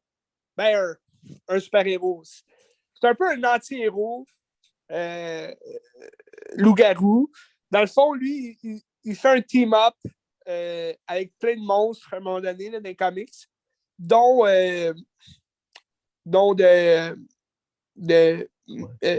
voyons, c'est Melting Man, quelque chose comme ça, là. Ouais, c'est ça. Ouais, une trace de loup-garou de même. C'est-tu Melting Man? J'ai Melting Man dans la tête. Mais en tout cas, c'est un autre monstre. Puis pour vrai, un moyen métrage. Je sais pas pourquoi ils ont fait un moyen métrage. Ça coûtait peut-être moins cher. Ou bien ils voulaient voir le potentiel commercial. Ouais, le potentiel. Mais je pense que ça a eu un bon succès. Les gens ont vraiment aimé ça. Mais c'était un très bon film. Là. Dans le fond, c'est un spécial là, qu'ils ont fait. Là. Comme il va y avoir en novembre, là, il y a un spécial Gardien de la Galaxie là, de Noël qui sort. Puis c'est comme les Gardiens de la Galaxie qui fêtent Noël, mais sur Terre. Là. Fait que là, ils s'en vont chercher Kevin Bacon. Puis plein d'affaires. C'est-tu James Gunn? Je pense pas que c'est James Gunn. Blasphème. C'est blasphème. Ben, peut-être qu'il produit, mais James Gunn, il savait que, une parenthèse, là, il savait qu'il est rendu un CEO à DC. OK, mais il va faire le 3 pareil. Là. Oh, oui, il finit le 3. Ben, le 3, il est déjà fini. Là. Il sort en mai. Ouais. Puis, mais après ça, James Gunn il est vendu à DC, puis il quitte Marvel. C'est correct, il est rendu. DC fait une bonne affaire. Là. Fait que, ouais, James Gunn il est vendu à DC. Mais je pense qu'il va faire une très bonne affaire là, avec James Gunn. sais pas si tu as vu de Suicide Squad qu'il a fait, mais c'était excellent. Non, mais j'aimerais ça. Puis aussi, avec toutes les nouveautés qui ont sorti, là, parce que le grand boss de DC a donné sa démission, fait que, tu sais, là, ça va vraiment avoir un vent de changement, là. Puis, tu sais, j'ai pas vu Black Adam, mais là, il y a des leaks qui ont déjà sorti, là, fait que j'ai déjà su comme le punch de la scène finale à la fin. Puis, tu sais, là, j'avais vu aussi sur les réseaux, t'as Henry Cavill qui revient en Superman. À la fin de Black Adam ou dans un prochain film? Ben, je ne dirais pas ce qui se passe à la fin de Black Adam, Okay. mais je l'ai vu, tu sais. J'étais en voyage, puis j'ai quand même vu ça. Puis ça me fait ni chaud ni froid, parce que pour vrai, Black Adam, ça m'intéresse pas plus que ça, mais je vais quand même aller le voir par le principe que j'adore le personnage quand même. Mais à cause de Rock, on dirait que j'ai moins d'attachement à ce film-là. Là. Puis je me dis, ah fuck, j'ai peur d'en voir si ça va être la merde. Mais les critiques sont mitigées quand même. Hein? C'est soit il y en a qui trouvent ça écœurant, c'est le meilleur film de DC, puis il y en a d'autres qui disent, ah, c'est vraiment pas bon, The Rock, il gâche tout. Mais bon, je t'en parlerai la semaine prochaine. Puis c'est ça, mais Henry Cavill revient en Superman, ce qui n'était pas le cas avant, mais là, c'est confirmé. Fait que là, lui, il a lâché The Witcher. Ah ouais, ok. La série Netflix, là, je sais pas si t'as vu. Ben, je l'ai pas écouté, mais j'ai vu que ça existe. J'ai commencé à la saison 1, c'était quand même pas pire, mais justement, Jim qui est venu, je sais pas si, je pense pas que c'est Jim son nom. Non, c'est Rob. C'est Rob. Rob, qui est venu nous jaser Star Wars dans un des derniers podcasts, ben, lui, c'est un tripeux de cette série-là, mais il me disait, la saison 2, ils ont vraiment manqué à la cible. C'est un peu bizarre comment ils l'ont fait. Puis là, ça a l'air, Henry Cavill, il a tourné déjà à la saison 3, mais à rendu à la saison 4, là, ça va être Liam Hemsworth. OK. Le frère de Chris. Fait que c'est un peu... parce que les deux se ressemblent vraiment pas. Fait que c'est un peu bizarre, là. Je sais pas ce que ça va donner, là. Liam Hemsworth, me semble, il est beaucoup plus petit que Henry Cavill, là, en niveau de muscles et de... En tout cas, hâte de voir ça. Même si je ne suis pas vraiment attaché à cette série-là. Mais bref. Il ramène aussi Ben Affleck en Batman. Fait que... Ah, il était pas supposé, hein? Il était supposé faire ça? Non. C'est pas censé, mais là, depuis... parce que là, sa dernière apparition était censée être dans Aquaman 2. D'après moi, il avait un petit rôle là, dans Aquaman 2. Puis on le voyait aussi dans le film de Flash. Mais là, on voyait aussi Michael Keaton dans le film de Flash. Puis on voyait Michael Keaton dans le film de Bad Girl. Mais là, Bad Girl, ça a été annulé. Le film était fini. Il n'y a rien qui marche là-dedans. Hein. Aquaman, non. ça chie un peu avec Rose Amber Heard. De Flash avec Ezra Miller. Mais, là... mais Bad Girl, ça a l'air, le film a été présenté là, comme en test, là, en test screening. Puis ça a l'air, c'était tellement désastreux. Ils ont juste dit, on annule ça, on cancelle. Personne ne va jamais voir ça. Puis là, finalement, il n'y a personne qui verrait ça. Là, parce que, en plus, c'est un film HBO Max. Là. C'était même pas censé passer à l'écran. Là, juste à la TV. Mais finalement, non. Ils ont annulé ça totalement. Ils ont seulement vu qu'il y allait pas bon train. Là, puis ouais, l'affaire Ezra Miller, il continue quand même de vouloir sortir le film. Là. Je sais pas ce que ça va donner pour la suite des choses. Mais bon. Bref, trêve de plaisanterie. Tout ça pour dire que Werewolf by Night, c'est un spécial, un moyen-métrage. C'est l'histoire justement de chasseurs de monstres, une gang de guerriers qui se réunissent pour... c'est un peu le testament de leur boss, dans le fond, un chef, un roi, qui avait la pierre de sang, une espèce de pierre magique qui permet de contrôler des monstres puis de plein d'affaires. Puis là, parmi ces chasseurs-là, ben là, t'as la fille de ce roi-là qui est mort, mais elle est comme un peu... c'est le mouton noir de la famille. Elle n'a jamais voulu être chasseuse de monstres, mais elle pense que c'est son droit d'avoir la pierre de sang. Fait qu'elle veut se battre pour l'avoir. Fait que là, ça commence direct là-dessus. Puis t'as le personnage, c'est Jack, j'ai oublié son nom de famille, mais le loup-garou, là, le super-héros Werewolf by Night, c'est Jack quelque chose. Puis lui, il est comme dans cette gang-là, tu sais, de chasseurs. Puis lui, dans le fond, son but, c'est de protéger le monstre qu'ils vont chasser. Parce que là, c'est comme un monstre ultime à chasser en gang. Mais là, les chasseurs peuvent se tuer entre eux là, pour celui qui va être capable de chasser le monstre. Il va gagner la pierre de sang. Fait que là, lui, il est là pour protéger. Mais ça, tu le sais juste un peu après là, que la chasse a commencé. Fait que là, lui, il est là pour protéger le monstre. Puis, c'est ça, j'oublie le nom de ce monstre-là, mais il me semble que c'est Melting Man. C'est comme un. C'est un peu un Swamp Thing, mais Swamp Thing, c'est un super-héros de. Ben, c'est comme un vilain, là, un anti-héros de DC, la créature des marais, là, mais c'est ça, c'est un peu la version de Swamp Thing, mais de Marvel. Puis, ça, mais c'est le moyen-métrage est en noir et blanc. Fait que, ça te rappelle tous les films, justement, de monstres, de loups-garous. Je trouve qu'il y avait une belle photographie là, dans le film.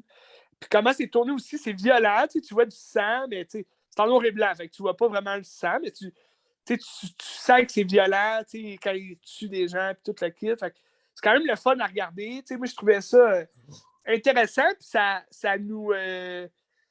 ça crée une distance aussi avec tout le fait que Marvel, c'est pour enfants. C'est sûr, ils ont essayé de faire un Doctor Strange style horreur, mais t'avais quand même, In the Multiverse of Madness, ça reste quand même un film pour enfants, dans le sens que familial, là, parce que c'est Doctor Strange qui essaie de sauver une petite fille. Fait que c'est comme. T'as quand même le concept de la famille en dehors de ça. Là. Ouais. Tu sais qui est le réalisateur de ça? Oui, C'est Michael Giacchino. Ben, fuck, ouais, c'est ça. Mais tu sais, j'étais surpris. Mais j'y arrivais justement. C'est surprenant parce qu'à la fin, tu vois le générique, puis c'est lui le réalisateur. Fait que là, je suis comme, aïe, c'est bizarre. Mais la musique était bonne. Mais je sais pas s'il y a eu à faire dans la musique. Là, mais... Puis c'est lui qui fait la musique aussi. Ah, bon.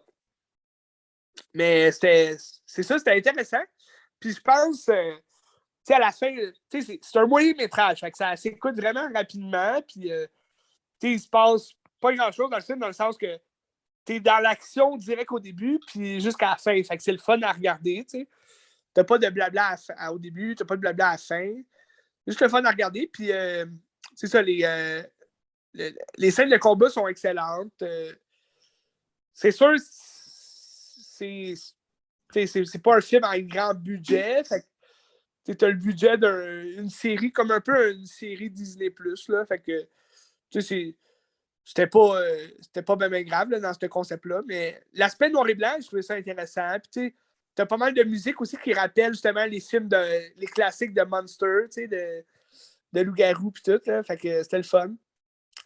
Puis là, à la fin, ben, là, tu reviens comme en couleur, là, mais il y a une suite ouverte à ça. Là. Je sais pas s'ils vont tout le temps faire, mettons, une suite à chaque Halloween. Là. Je sais pas c'est quoi le concept qu'ils veulent aller chercher là-dedans. Mais ils vont sûrement l'intégrer en fait là, au prochain Avengers. Puis il va sûrement rentrer dans un film de super-héros à un moment donné. Mais d'ici là, c'était un très bon film, là, je trouve. C'est le fun à regarder. Puis sinon, ben, pour rester dans le même concept là, de Marvel, le dernier film d'horreur que je vais te parler, ben, c'est pas un film d'horreur, là, c'est une série vraiment dégueulasse. Tu sais sûrement où je m'en vais avec ça. She-Hulk. She-Hulk, c'est quelle déception, quelle espèce d'amertume qui me reste dans la gorge après avoir regardé cette série-là. Pour vrai, je pensais pas dire ça, Ben, mais c'était pire que Miss Marvel.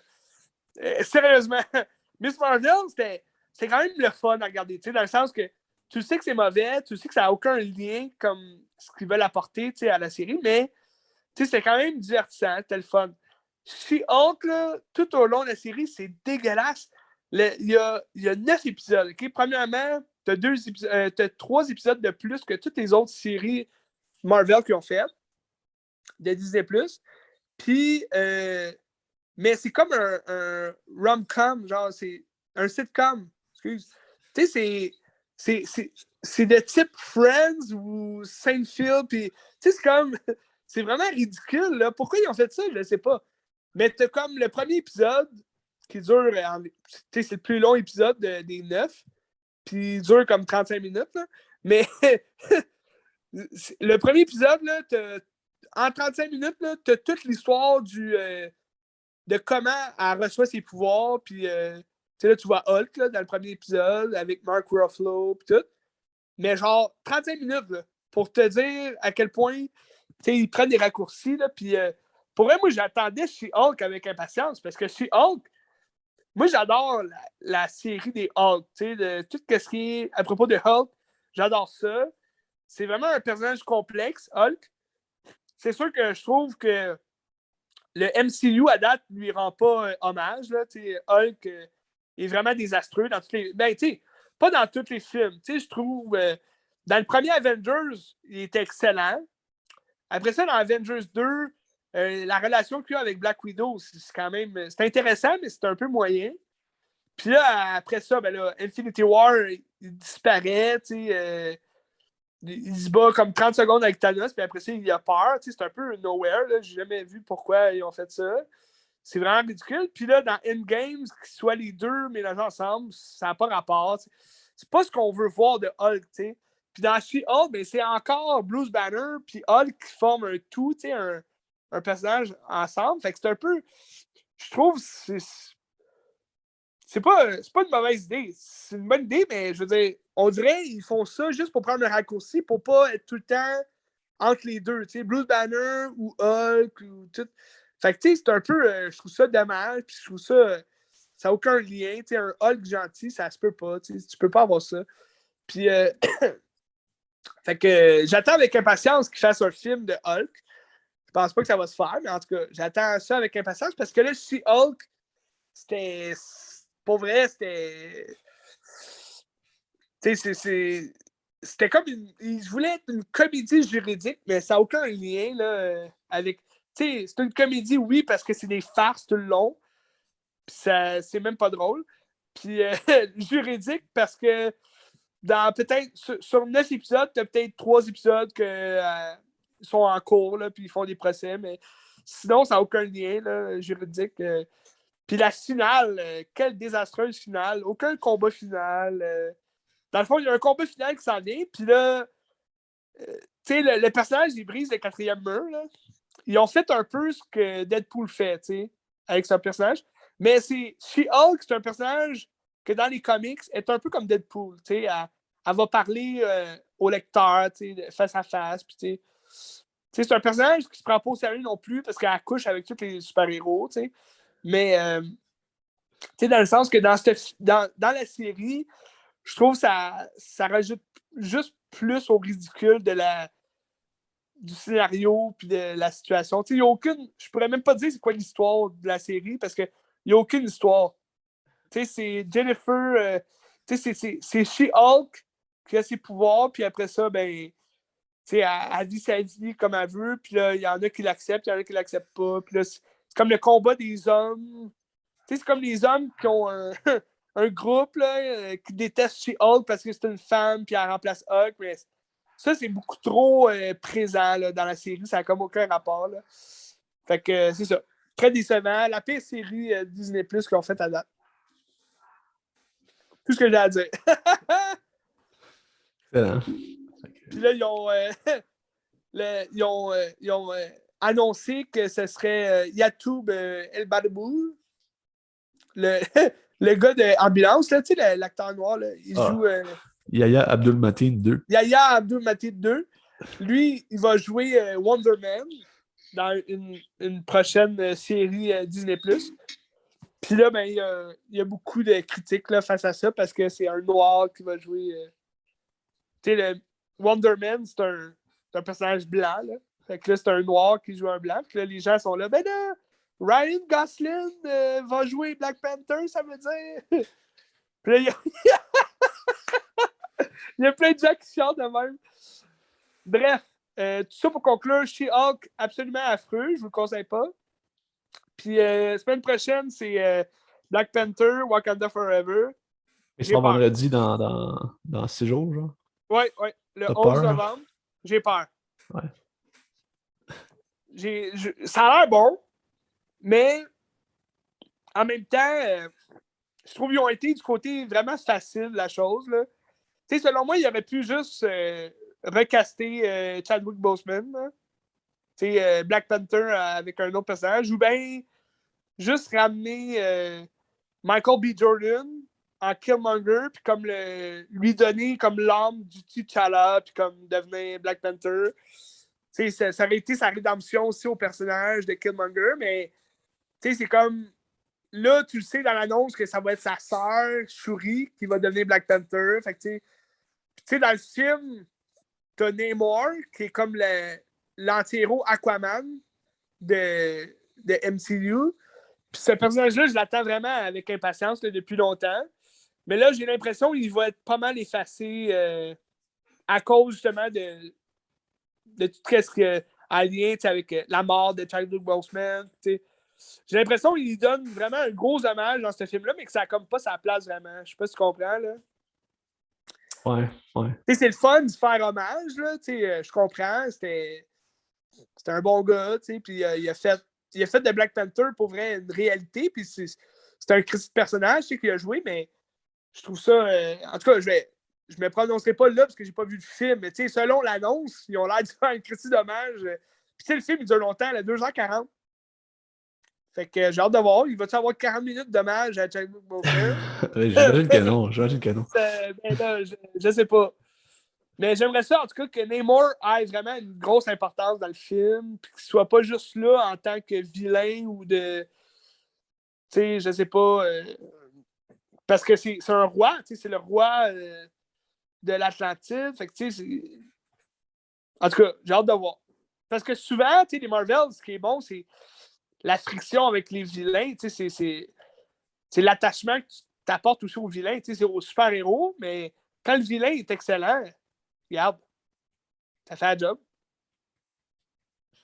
Ben, le vilain, c'est toujours ça qui fait le film. Hein. Si ton vilain n'est pas bon, le film sera pas bon. Ben, c'est ça. Fait que j'espère. En tout cas, on s'en reparle. Joyeux Halloween! Moi, cette semaine, il faut que je trouve le temps d'aller voir Triangle of Sadness parce qu'il joue proche de chez nous. OK. C'est la Palme d'Or de cette année, fait que il faut que j'en profite. Puis ça, c'est quoi ça? C'est un film de Ruben Östlund, qui est un Suédois, mais je pense que c'est pas un film suédois, je pense que c'est un film coprod avec je sais pas qui, parce qu'il y a Woody Harrelson qui joue dedans, il me semble que j'ai vu. Ah ouais, aussi. Si je me trompe pas, là. Puis je pense que c'est genre des influenceurs qui sont ramassés dans un trip d'enfer ou je sais pas trop, là, puis ça vire mal. C'est une satire sociale, c'est ça. C'est le fun. C'est le fun d'avoir. Sunwing 2. ouais, c'est quasiment. Sunwing le film. Ouais. Mais en tout cas, OK. Intéressant. Il y a le film, le nouveau film de James Gray aussi, là, Armageddon Time. Ouais. C'est ça, le temps de la avec Anna Tawai, mais il joue nulle part chez nous, en tout cas. Là. Il joue pas chez nous. Je sais pas où est-ce qu'il joue. Je peux te le dire, je vais aller vérifier. Il joue peut-être au 10-30 à Brossard. Le temps Armageddon Time, c'est ça. Le temps de l'Armageddon. On va aller voir. En tout cas, ça a encore l'air d'être un film sur la relation du père et du fils. Là. Il joue aujourd'hui à Brossard, au quartier latin, au Forum, à Laval, Cavendish, Guzzo. Ah, il joue quand même pas mal partout. Ben, ça, c'est les salles que je t'ai dit qu'il joue. Là, ouais. Mais je pense qu'il joue pas ailleurs que ça. Il joue pas en Estrie. Non, c'est ça. Il joue à Brossard. Il joue à Brossard, c'est pas si loin que ça. Ouais, bon. C'est ça. On lâche pas. James Gray, Christy le réalisateur. Moi, je vous conseille encore Two Lovers avec Joaquin Phoenix, qui était extraordinaire.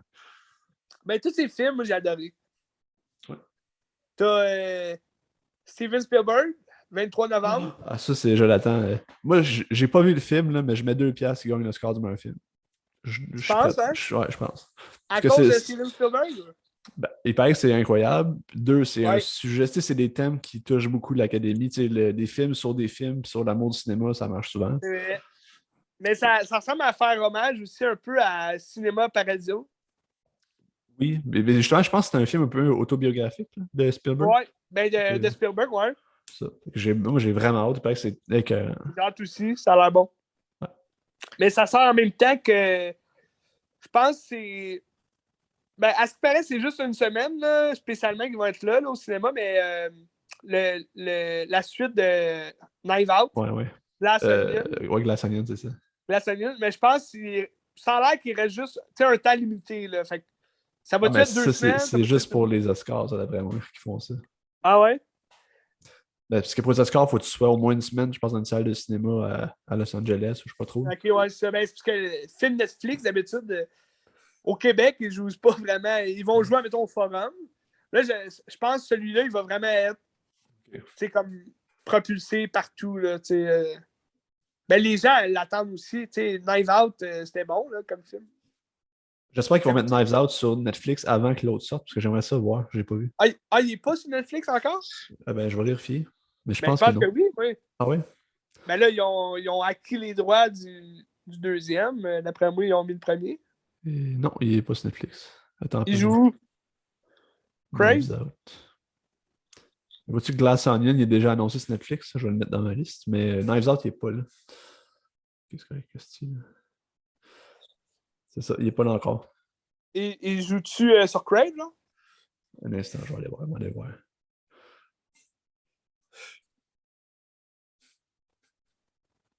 Knives Out.